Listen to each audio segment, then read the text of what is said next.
em um momento que ficaria gravado para sempre na memória de muitos. Um aparentemente sereno passeio de balão se transformou em um pesadelo. O capitão que guiava os turistas sobre a impressionante paisagem enfrentou uma catástrofe inesperada que mudaria vidas para sempre. Apenas segundos após soltar a linha de descida, o caos explodiu. Ao cair a corda no chão, enredou-se acidentalmente em um container de gás, provocando sua ruptura. Essa falha crítica resultou em uma perigosa perda de gás. E antes que alguém a bordo pudesse compreender a gravidade da situação, o gás se acendeu, criando um enorme incêndio que se propagou com alarmante rapidez. O pânico tomou conta dos turistas, que gritavam e suplicavam por ajuda ao pessoal em terra. As chamas rapidamente envolveram a cesta, que ainda estava suspensa no ar. À medida que o fogo se intensificava, o Capitão Mann se viu preso em sua fúria. Em uma tentativa desesperada de sobreviver, tomou a aterradora decisão de saltar da cesta, lançando-se em direção ao chão. Michael Rennie, um passageiro, o seguiu, se atirando pela borda em um momento de puro instinto. Ele caiu aproximadamente 10 pés, enquanto a situação se deteriorava rapidamente no chão. Os membros da equipe que seguravam a linha de ancoragem enfrentaram um dilema desgastante. Com o balão subindo descontroladamente, eles não podiam mais manter seu agarre e foram forçados a soltá-lo. Essa decisão selou o destino dos 19 turistas que ainda estavam a bordo, agora subindo impotentemente ao céu, presos nas garras de um incêndio voraz. Entre os presos estava a esposa de Michael, Yvonne, e muitos outros, que enfrentavam um horror inimaginável enquanto eram elevados mais alto no ar. Envolvidos em chamas, os gritos de terror ressoavam enquanto o balão subia, e espessas nuvens de fumaça negra se elevavam em direção ao céu. Aqueles no chão podiam apenas observar com horror, impotentes para intervir, enquanto aproximadamente 7 passageiros tentavam pular para a segurança. Tragicamente, o balão havia subido demais, e aqueles que se lançaram não sobreviveram à queda. Para Yvonne e os outros que ainda estavam a bordo, a experiência deve ter parecido um pesadelo interminável, mas em uma reviravolta horrível. O incidente concluiu momentos após começar, menos de 2 minutos depois que o fogo se acendeu. A aproximadamente 300 pés, a fuga de gás incendiou um dos tanques de gás, resultando em uma explosão catastrófica. A explosão ecoou em Luxor, audível a milhas de distância. As gravações de vídeo capturaram a cena horrenda enquanto o balão caía ao chão, estilhaçando-se em um campo de cana-de-açúcar a oeste da cidade. Uma segunda explosão seguiu pouco depois, amplificando ainda mais a tragédia. Quando os serviços de emergência chegaram, encontraram uma cena de devastação. Os destroços carbonizados do balão estavam espalhados pelo campo, e os corpos dos turistas jaziam dispersos pela paisagem. Michael, que havia conseguido chegar a salvo, observou com horror como os restos do balão caíam. Sabendo que havia deixado sua esposa para trás, a culpa deve ter pesado enormemente, já que seus instintos de sobrevivência o levaram a tomar uma decisão que lhe custou tudo o que mais amava. As autoridades rapidamente lançaram uma missão de recuperação, buscando desesperadamente sobreviventes entre os destroços. Infelizmente, os piores temores se tornaram realidade quando descobriram os restos de 9 turistas de Hong Kong, 4 do Japão, 2 da França, 1 da Hungria e 2 da Grã-Bretanha, incluindo Yvonne. Michael, junto com outro sobrevivente chamado Joe Bampton, foi levado urgentemente ao hospital para receber atendimento médico. Michael havia sofrido queimaduras que cobriam 70% de seu corpo. Um sombrio testemunho da ferocidade do fogo. Joe Bampton, um avaliador de arte de 40 anos, também havia tomado a valente decisão de saltar da cesta enquanto o balão subia. Ele compreendeu que permanecer a bordo significava uma morte certa. Apesar do enorme risco, conseguiu sobreviver à queda de 160 pés e foi levado imediatamente para a cirurgia.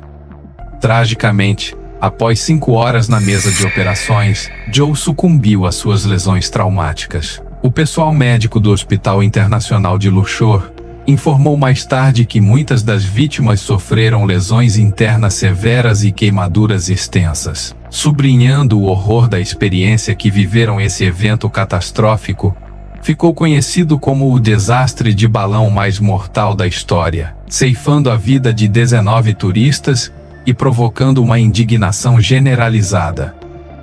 O mundo exigiu respostas, e o governo egípcio foi obrigado a realizar uma investigação abrangente. A Autoridade de Aviação Civil do Egito finalmente publicou um relatório final detalhando as descobertas do incidente, buscando entender como uma tal tragédia pôde ocorrer no rescaldo do desastre.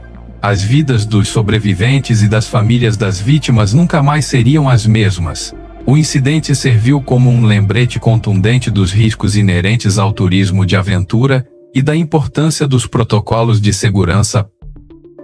À medida que as memórias daquele fatídico dia persistiam, a comunidade e o mundo refletiram sobre a fragilidade da vida e as devastadoras consequências de um único momento de infortúnio. Se você chegou até aqui, encorajo você a dar curtir e se inscrever no canal para continuar desfrutando de conteúdo fascinante como este. Seu apoio é muito importante para nós. Em 7 de janeiro de 2014, foi revelado que a linha de combustível defeituosa que causou o incêndio e a explosão estava em uso desde 2005. Este relatório, embora sugira um certo nível de negligência por parte da empresa de turismo, não traz consolo para as dezenas de famílias que perderam um ente querido nessa horrível tragédia. Para aqueles como Michael Reni, que sobreviveu à aterradora experiência, mas foi forçado a ver sua esposa perecer, nenhuma quantidade de desculpas ou compensações pode reparar o que ele perdeu naquela manhã. Em declarações posteriores sobre o incidente, ele prestou homenagem à sua esposa com uma mensagem emotiva, afirmando: "Yvonne foi minha rocha, minha amiga, meu ombro para chorar. Ela era meu mundo." O devastador acidente levou o governador de Luxor, Ezat Saad, a tomar medidas imediatas, suspendendo todos os voos de balão por um mês. Posteriormente, o presidente da Câmara de Turismo de Luxor, Muhammad Osman, acusou as autoridades de aviação civil de terem baixado os padrões antes do acidente. Naquele momento afirmou: "Essas pessoas não estão fazendo seu trabalho, não estão inspecionando os balões e simplesmente emitem as licenças sem inspeção." No entanto, as autoridades nacionais rapidamente desestimaram a acusação, apontando que o balão havia passado recentemente por uma inspeção. Em vez disso, colocaram a culpa no capitão Mann, sugerindo que ele deveria ter fechado as válvulas de gás e tentado apagar o fogo em vez de fugir, apesar de quem realmente seja o responsável por esse trágico acidente. O evento serve como um lembrete contundente de que catástrofes podem ocorrer a qualquer momento e muitas vezes chegam quando menos esperamos. Agora, enquanto nos mudamos das margens do Rio Nilo para as colinas ondulantes da Nova Zelândia, prepare-se para nossa próxima história. Um relato igualmente aterrador e desgarrador. Nas primeiras horas de 7 de janeiro de 2012, o capitão Lance Hopping recebeu um grupo de 10 pessoas a bordo de um balão aerostático modelo Cameron 210, carinhosamente conhecido como Senhor Grande. O dia prometia ser uma emocionante aventura e um alegre passeio pelo céu. No entanto, poucos sabiam que uma reviravolta repentina nos acontecimentos destruiria suas expectativas e deixaria famílias de toda a Ilha do Norte com o coração partido. Após revisar as precauções de segurança, Hopping decolou por volta das 6h38 da manhã de um local de lançamento em Carterton, uma pequena localidade a 1 hora de carro de Wellington. Os passageiros, cheios de um senso de maravilha, contemplavam com espanto a beleza de sua pátria, enquanto o balão se elevava lentamente no ar. Entre o pequeno grupo estavam Howard e Diana Cox, um casal de idosos de Wellington, Stephen Hopkirk e Belinda Harter, da região de Lower Hutt, e Christian Jordan e Alexis Steele, um jovem casal de Wellington. Christian havia surpreendido Alexis com um passeio de balão após 2 cancelamentos anteriores, e ambos estavam emocionados por passar a manhã desfrutando da beleza da Nova Zelândia das alturas. Aqueles que poderiam ter sentido nervosismo pelo voo se acalmaram parcialmente ao conhecer seu capitão, Hopin, que era um dos pilotos de balão mais experientes do país. Aos 53 anos ele havia passado mais de 10 horas no ar, e era até mesmo o oficial de segurança de um festival anual de balões aerostáticos realizado na região. Tudo parecia perfeito enquanto Hopin levava o grupo sobre a paisagem circundante.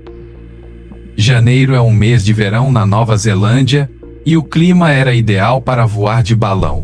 Com luz adequada e pouco vento enquanto flutuavam pelo céu, os passageiros não podiam evitar olhar ao redor com espanto, compartilhando entre si o quão incrível era a experiência. Ninguém esperava que ao final de seu voo se tornaria um dos piores desastres de aviação na história de sua nação. Espero que você tenha gostado desta incrível viagem. Inscreva-se e não perca nosso próximo vídeo. Até a próxima!